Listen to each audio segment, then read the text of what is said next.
Report पेश कर रहे हैं एमडी पंजाब मोहम्मद इरफान।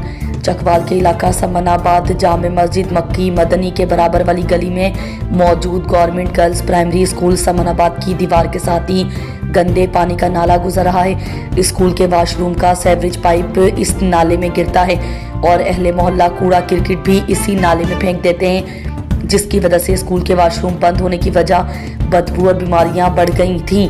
तहरीक लब्बैक के रुकन और सामाजिक कारकुन मलिक आबिद सकना समनाबाद ने स्कूल की प्रिंसिपल के बाहमी मशवरे से चेयरमैन बल्दिया म्यूनसिपल कमेटी को दरखास्त लिखी, जिन्होंने फिलफौर इस पर अमल किया और सुथरा पंजाब के अमला ने नाला और स्कूल के इर्द गिर्द सफाई करके अहले मोहल्ला को मौजी बीमारियों से भी बचा लिया। स्कूल प्रिंसिपल और अहले इलाका ने शुक्रिया अदा किया और सुख का सांस लिया।